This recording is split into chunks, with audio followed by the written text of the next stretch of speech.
but it is ain't exactly clear. That was Buffalo Springfield, and this is chapter 12 of It's a Mistake. Earth's ambassador, Zachary Bouchard, unbuttoned his lovely emerald green coat and sat down. Lord Barrett had called this special meeting of the Galactic Council to deal with some sort of planetary threat, so he had quickly, and with irritation, left Zurich on Earth and returned to Kalam. Zach's associate, fellow Earthling Julian Cumming, arrived shortly afterward. He had needed to take care of a family matter, so wasn't with Zach during the break. Zachary stood up to greet Julian, rebuttoning his coat as he did so, and the partners warmly embraced while kissing each cheek. "So what's this all about, Zach?" Julian's casual accent betrayed his French pedigree. His style of dress was equally casual, though fastidious. He had chosen creased white pants with an impossibly blue dress shirt, top two buttons undone, and delicate gold chain translation collar for this occasion. The chain stood out nicely against his freshly bronzed skin.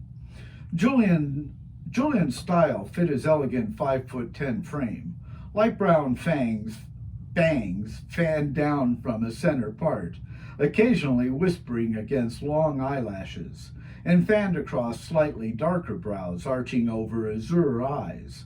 Prominent jawline, thin pink lips, and straight nose completed Julian's picture-perfect looks. His long neck, containing a somewhat large Adam's apple, led the eyes down to his toned, slim body. Our war with Karos has created another problem," Zachary confided very quietly. His accent was heavier.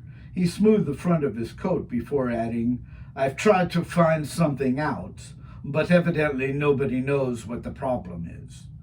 It could be they just don't want to tell you."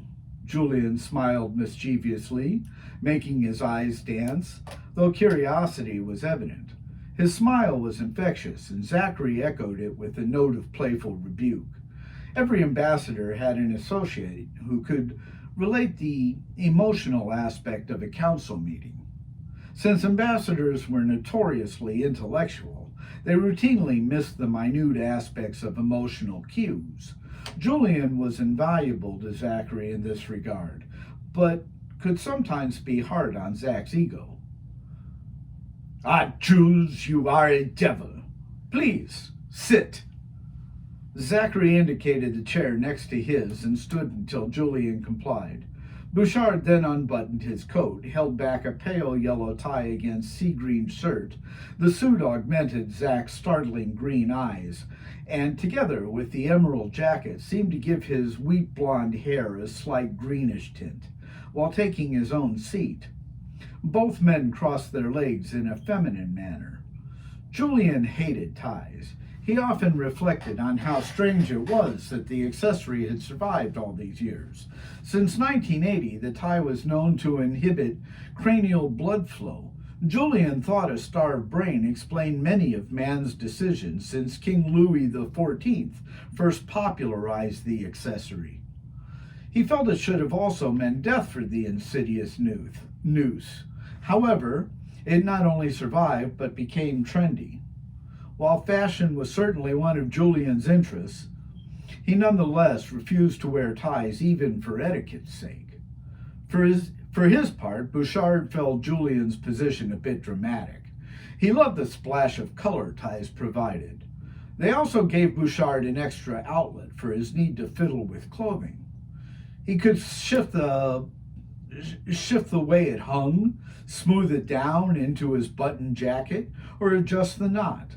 Also, he secretly liked the phallic symbolism of a tie.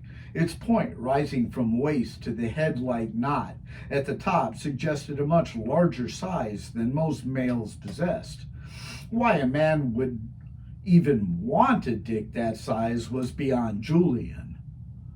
They discussed Julian's nephew, the subject of his pressing family matter, spoke of Kalam's weather, happily critiqued a movie coincidentally seen while apart, waved to colleagues as they filed by, discussed two marvelous new restaurants both wanted to try, confided attractions to various ambassadors' aides, compared the new hairstyles of female members, talked about who was likely to win an upcoming bike race through France, laughed wildly about particularly absurd comments made recently by Earth's politicians, and made plans for an evening that would culminate with some engaging sex. Zachary was just about to suggest something especially naughty when the lights dimmed. A moment later, they went out entirely. Dull glows from weak lights in each ambassador's box had little hope of defeating the darkness. During the brief eclipse, Zachary felt Julian's hand on his thigh and playfully slapped it. Even in the weak aisle light, Zach could see Julian's hand flop over onto its back, with fingers curling as if it were a dying spider. Zachary giggled as a single bright light shone down upon the pulpit. Standing within it was their council's lord. Orion Barrett wasn't a tall man, standing only 5'7", nor a dynamic speaker. He was, however, a man of great capabilities and peace. Above all, peace. He had been against allowing the Earth-Karos war to continue, but couldn't get enough votes from council ambassadors to stop the damn thing. Earth was obviously an emerging planet, and many ambassadors wanted to assess her capabilities. During those years, Barrett had members tailed and photographed so he could gain leverage for their votes. He didn't like doing it, but felt stopping bloodshed held greater importance. Lord Barrett's reward of a satisfied conscience was worth any animosity he continued to endure. Many of those Barrett had blackmailed now scowled toward his Egyptian blue-marbled podium. They regarded their lord with a mixture of resentment and respect. Barrett was, after all, brilliant. His sizable head contained the largest brain in the known galaxy. Lord Barrett sounded his chime of reflection to begin the session. Gentle beings of the council, I have called you back from break because of a special problem that requires our immediate attention. The state of our galaxy is unsafe. I could tell you why, but we've someone here who's much better qualified for that. His name is Panna. Some of you may be familiar with his journalistic record or had the pleasure of meeting him while covering council activity. He did a most excellent job of covering the Earth-Karos war. Low muttering wafted through the chamber but didn't last. Being Panna believes he knows of an enduring aspect of that war, an aspect that now stalks the galaxy and threatens more lives. He's seen these creatures and witnessed their devastation. Today he shall tell us of his thoughts, so please give him your full attention. Being Panna, you have our ears. Beneath Barrett's podium was a second, smaller one. From this podium, guest speakers addressed the council.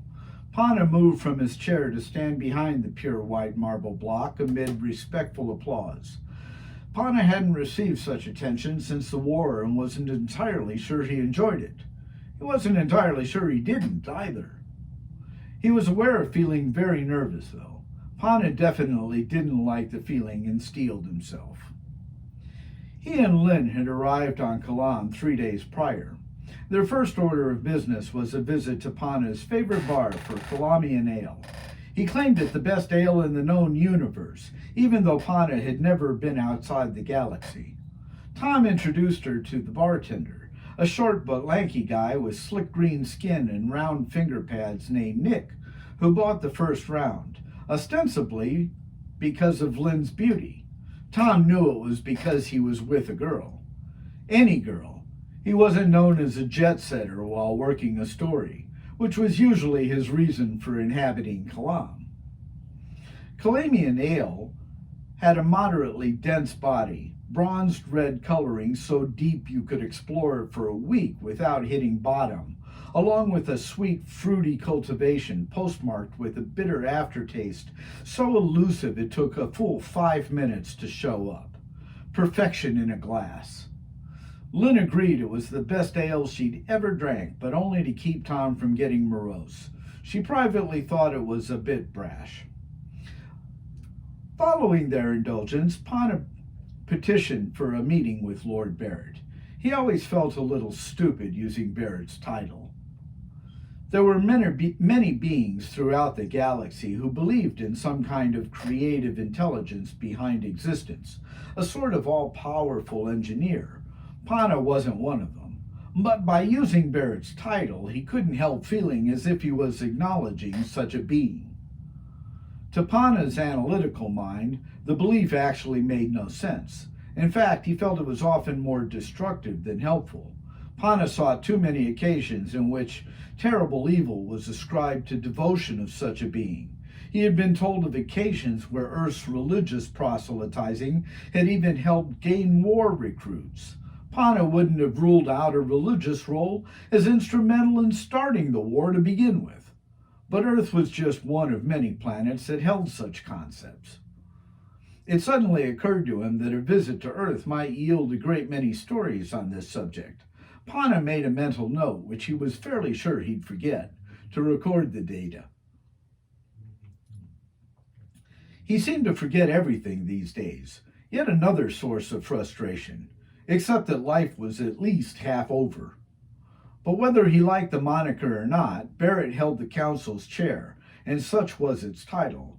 The Lord agreed to meet them after being told it involved information about Stoa and the Moltonian satellite. Panna and Lynn were directed to Council Lord Secretary, who invited them to take a seat. The waiting room's chairs were the most comfortable things either of them had ever sat in. They were made of the softest material imaginable, conformed to every bodily nuance, and gently vibrated. Panna nearly cried when the secretary announced that the Lord was ready to receive them. "Don't be sad. There's another chair just like it inside." "Thank you," Panna said as he reluctantly stood up. "Thank you so much." He stopped to look back at the chair as if he were leaving the goddess of love.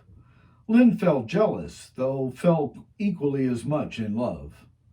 You go. I'll wait for you out here," she told him. "Are you sure? He won't bite us, you know." She giggled. "I know. This is your field, though. I'm fine. Go." Panna nodded his understanding, turned toward the offered door, and entered. The door quietly slid shut behind him, and when closed, another door opened into Lord Barrett's office. The sight caught Panna's breath in mid-inhale. Decorated to look like a black hole, the event horizon appeared on every wall from ceiling, which was studded with stars about to be sucked in, to a floor so black it caused despair. Inside the hole was an assortment of furniture that resembled gaseous clouds. Their lucency provided the room's soft light and gave rise to hope.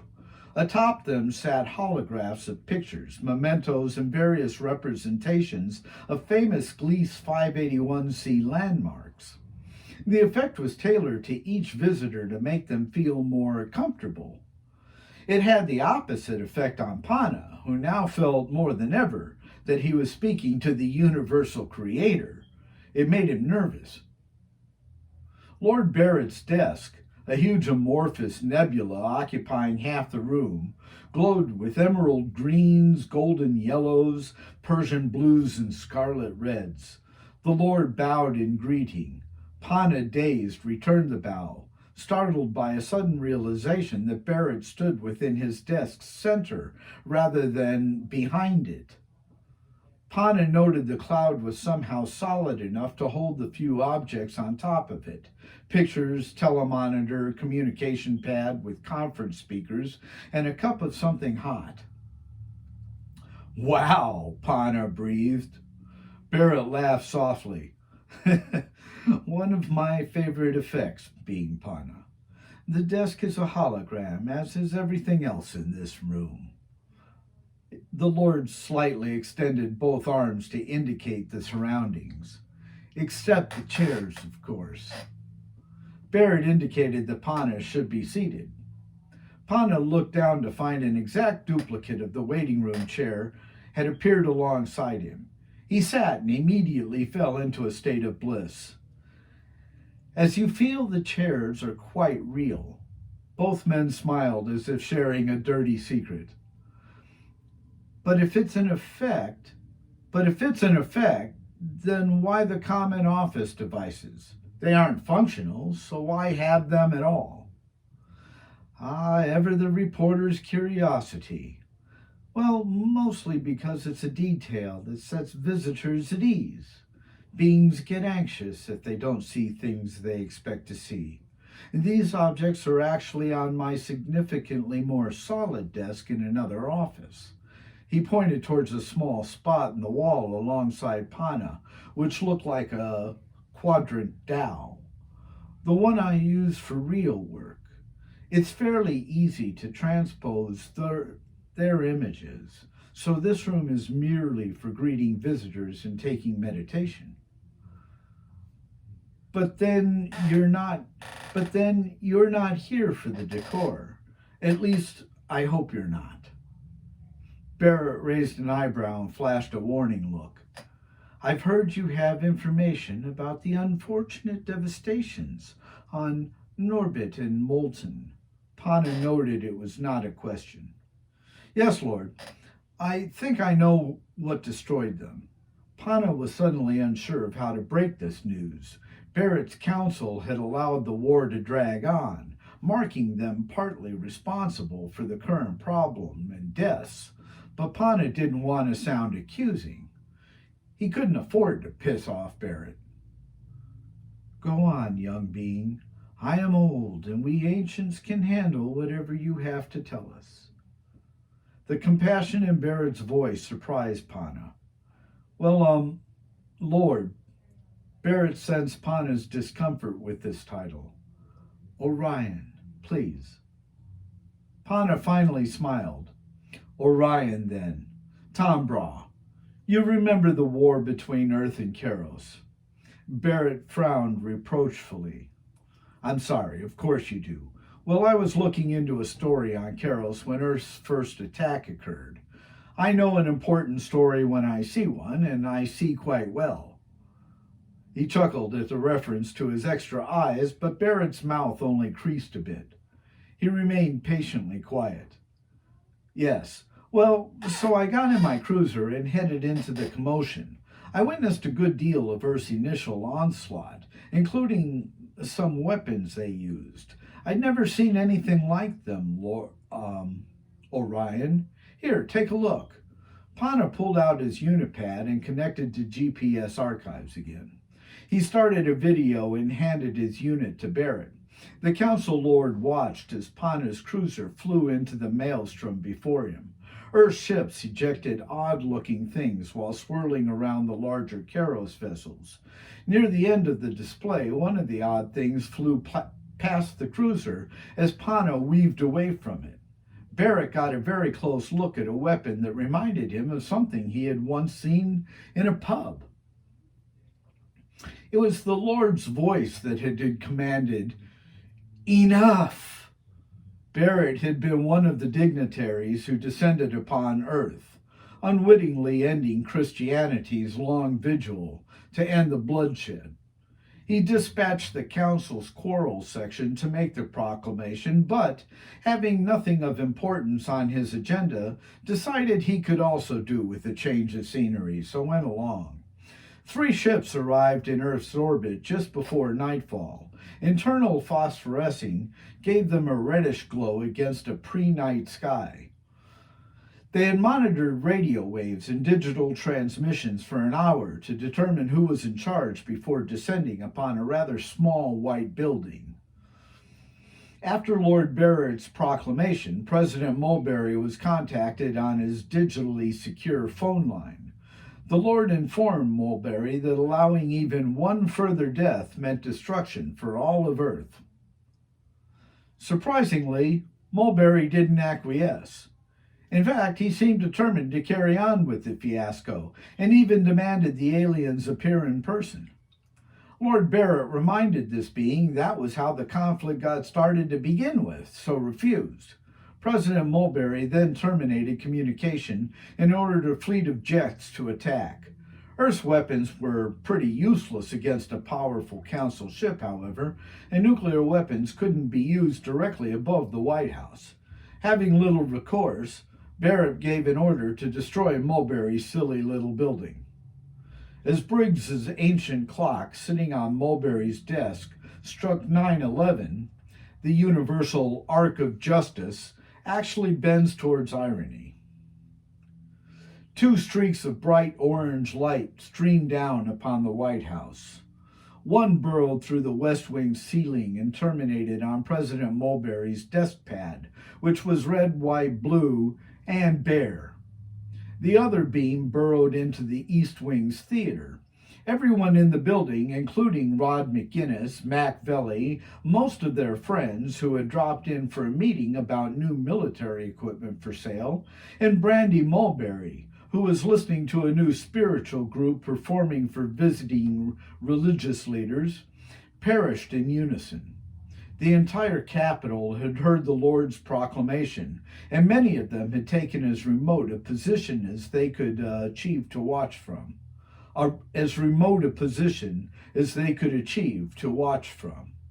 Pentagon officials who saw the explosion stood stock still in awe.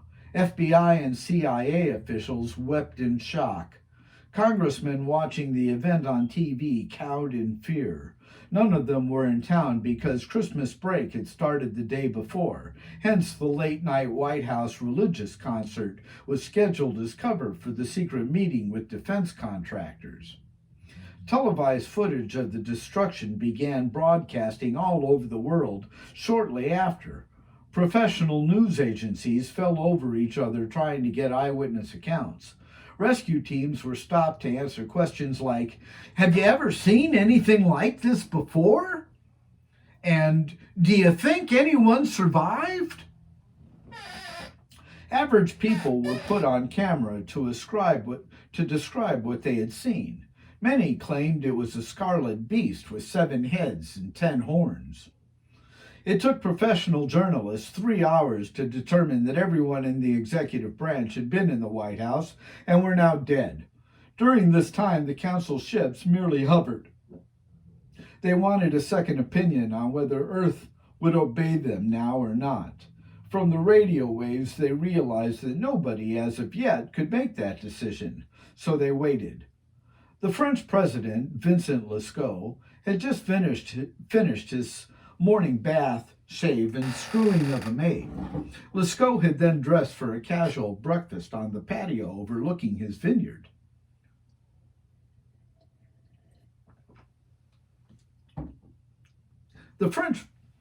In 2 hours, he was scheduled for a tour of a new exhibit in the Louvre.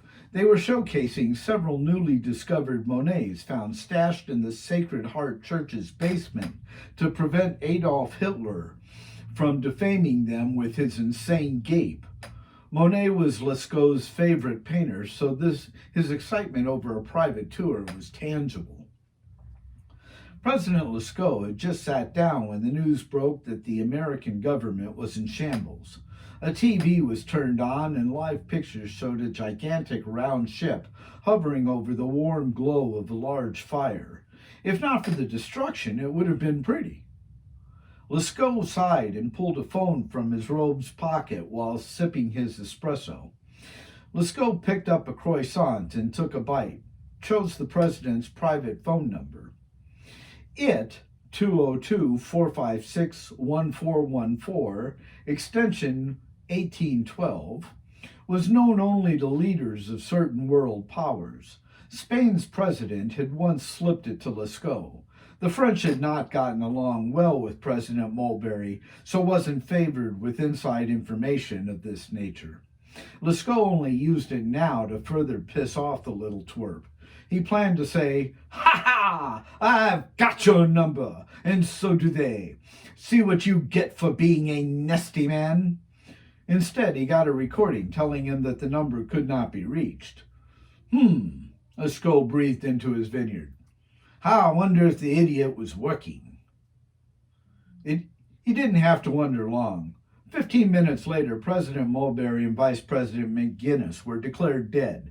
The media reported that they were attending a late-night Christmas concert with religious leaders when the aliens arrived. The ships had issued a single loud command. Reporters quoted it as, "Enough already," but attacked after only a short pause. A few reporters ended their piece by wondering if the ships had been from Karos. Could this have been their first strike against our homeland? Lescaut's espresso shot from his mouth and nose like projectile vomit. He could not stop laughing for over 10 minutes. His defense secretary, Pierre Diderot, arrived during Lescaut's howls, having heard the morning news, and was shown onto the patio. Between giggles, Lescaut told him to order a message of surrender sent with radio waves. "While we like to think love is the universal language, Pierre, it's actually radio waves," he explained. Just then, the aliens shorted out Earth's entire electrical grid so that no further attacks could be made upon their ships. Lescaut's surrender was sent and peace was negotiated. It was during these talks that Earth's media learned the beings were officially of the Galactic Council and not from Karos. They turned their news coverage to speculation about Barrett running for president. Council delegates, led by Barrett himself, met the French president at Versailles. Lescaut wanted them to be impressed. They were. Versailles is possibly the most ornately beautiful palace on Earth. The aliens came with heavy security, carrying some very scary-looking weapons, but they weren't needed. Lescaut had long ago tired of this idiotic war. He not thought it a great idea from the beginning, so was overjoyed to end it. Apparently, so was everyone else, because except for Australia, he didn't receive one word of argument. The Netherlands actually nominated him for a Nobel Peace Prize, which Lescaut easily won. Denmark threw a nationwide party with open bars and large-screen theaters, which kept replaying the White House's destruction in high definition. Lord Barrett's team found President Lescaut casually leaning against Versailles' incredibly golden-wrought iron gates, surmounted by the arms of France, with his arms casually crossed, as if wondering what took them so long.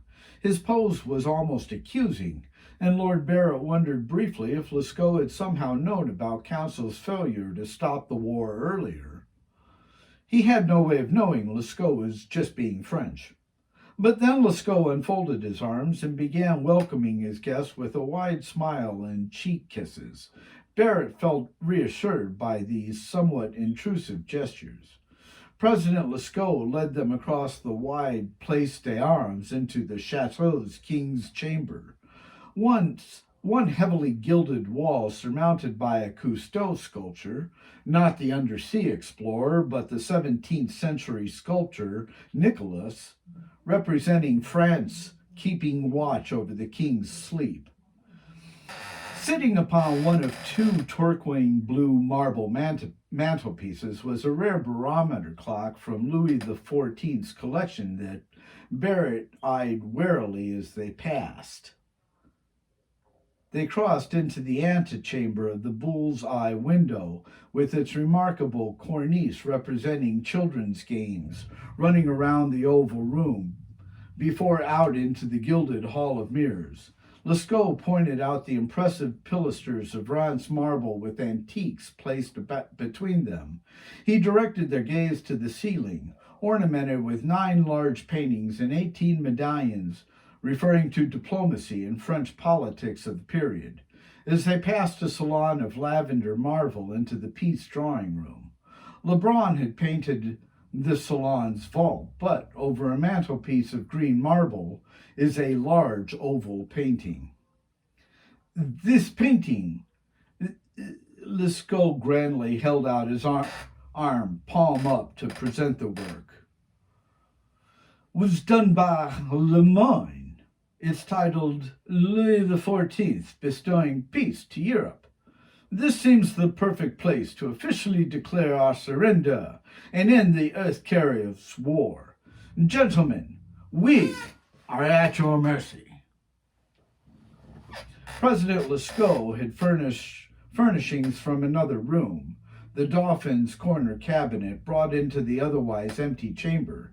They drank tea around a marvelously old gilded French coffee table while seated upon red upholstered chairs and couch with white trimming, and spoke at length of the war in Galaxy. In return for declaring peace, Earth would be appointed a seat with the Galactic Council. President Lescaut accepted unconditionally. An official ceremony was held 1 week later in front of Le Bassin de Latone, the Pond of Latona, with the Pond of Apollo behind them and the greater palace in front. Orion bade Panna to pay close attention when leaving to an extraordinary roll-top desk located in Barrett's waiting room. It was a souvenir of that initial meeting, and once belonged to the French king, Louis XV. President Lescaut felt the barometer clock might be inappropriate. With a team of bodyguards and tour guides, Barrett traveled around Earth for 6 months. He enjoyed becoming intimately knowledgeable with every council member's world. Barrett visited most of the major historical cities on every continent, including Australia, which wasn't pleased, but put some shrimp on something called a barbie for them, where he visited an old pub that had once been used as prison barracks. The Australian Prime Minister ordered Foster's and showed Barrett a game whereby you threw a pointed dart into a round corkboard with numbers. Sounded stupid, but Barrett claimed he had a great deal of fun playing the silly thing. Now Panna's picture brought back his memory of the game. It's called a dart, I believe, Barrett explained. But we'll make a copy of this and have Earth's ambassador take a look. His name is Zachary Bouchard, a nephew of Lescaut's, and a very good man, if you ask me. I didn't, Tombra smiled as he spoke. Orion laughed. No, I don't suppose you did. I have an odd habit of assuming questions. Well, let's get Ambassador Bouchard to join us and we can talk further. Barrett immediately had his secretary arrange for Bouchard to meet them for dinner. Bouchard and Julian arrived precisely on time. Lord Barrett introduced all, and they sat down to engage in conversations about their work, history, joys, dislikes, position on galactic issues, and life on Earth. They partook of a few delicate glasses of a blue fermented liquid derived from a sweet Calamian fruit called resins while talking. Tombra found both men exuberant, but Bouchard was fidgety. He had unbuttoned his impeccable peach-colored coat before sitting down and constantly smoothed his white tie or checked the knot. Their orders arrived, and Panna found himself watching Zach eat. He had an obvious appreciation for every bite. Zachary, or Zach as he has insisted on being called, took pride in being an engaging character. His personality carried into almost everything Zach did. Julian, on the other hand, seemed more reserved. He was very friendly and didn't once fool with his more casual clothing, but allowed Zach to carry the conversation. Julian had the most disarming smile Panna had ever seen. Even white teeth gleamed as Julian's mouth drew wide, creasing his thin cheeks. Julian's lips then closed while managing to hold his joyful expression. His azure eyes locked upon those speaking and sparkled with humor. When Julian did talk, it was obvious that he was very bright. The experience delightfully surprised Panna because it was nothing like what he expected from Earthlings. Most of those he had met, which he realized hadn't been many, were rather egotistical, self-absorbed, and banal. Neither Julian nor Zach was egotistical, or banal. Panna would later come to know that Zach was in fact self-absorbed, but in an extroverted fashion. The combination made Zach an interesting crony, but tiresome over time. Zachary watched the video display and almost lost his wine when asked if this weapon was a dart. By heavens, no. It's called a missile. Darts are nearly harmless tools of a game. These tools were nuclear tipped, and anything but harmless. That's why they were mostly used in open space battles. What's nuclear mean? Why did that make it appealing for space warfare? Panna asked. Nuclear is basically the center core of an atom. If you make two of its nuclei collide, they produce new reactions. One reaction is a terribly destructive explosion we call nuclear or atomic. Weapons that use this technology are called nuclear bombs. If those bombs are launched from a carrier, we call them missiles. Zachary paused to taste his wine.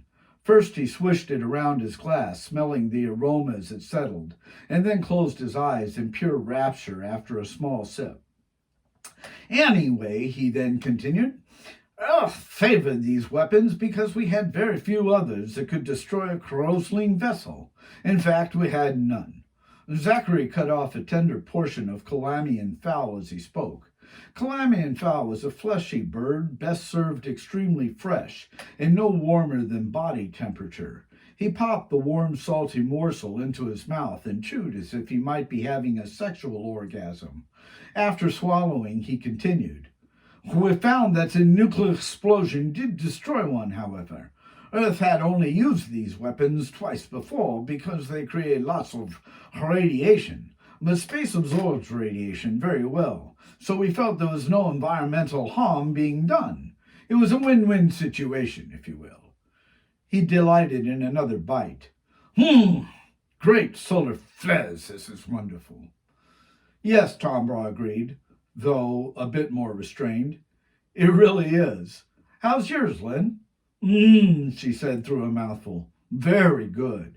Reminds me of something, but I'm not placing it. Julian smiled conspiratorially.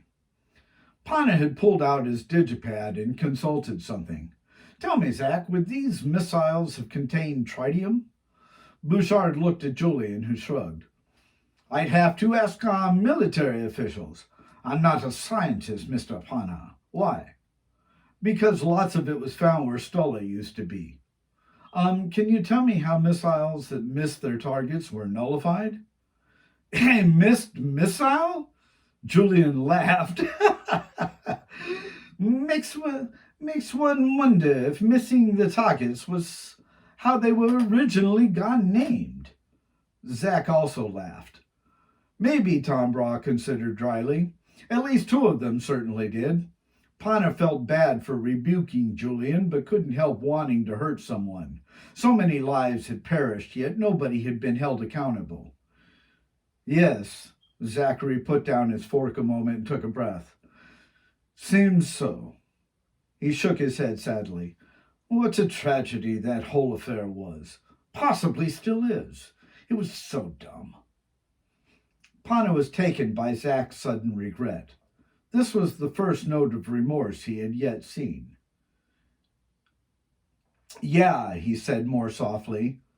So how did those missiles dissipate? Well, they don't dissipate. Not like a light-based weapon, anyway. They contained a self-destruct mechanism, which should have gone off after some amount of time following launch. Zach lifted the fork to his mouth and lovingly consumed its prey. Tombra thought a moment. And what if they didn't? Zachary stopped chewing and looked into Tombra's eyes. He saw fear mixed with self-righteous bitterness. Zachary then looked into those of Lord Barrett's. They were calm, but serious. "Well, then," he said slowly, "I guess they just kept going." "Did they stay armed, Zachary?" Barrett asked gently. Bouchard moved his head slowly. He felt the weight of each nod. "I suppose so. I wouldn't know for sure, of course. We'd have to ask our military officials about that, too. They have such knowledge, though." "Go ask them, Zachary." Barrett placed a hand on Bouchard's hand, stopping him from taking another bite, and spoke softly. "Do it following this delightful meal. We need to know as quickly as possible if those things might still be out there." Barrett looked up and around as if a missile might be floating around inside this very restaurant, and if they're still dangerous. Zachary smiled at him, but it contained sudden alarm. "I will, Lord. In fact," he reluctantly released the fork, "I believe I've had quite enough to eat. Julian?" His friend gently wiped his mouth with a napkin and nodded. "If you'll excuse us, then it's going to be a busy evening." "Of course," Barrett said. They all stood. Zachary buttoned his jacket before taking his leave with Julian. Panna noted again how the ambassador fidgeted a lot with his jacket and tie. What's the matter with his clothing? Why does he keep fooling with it? He wondered aloud. Lord Barrett only shrugged. Thank you. We'll see you in chapter 13.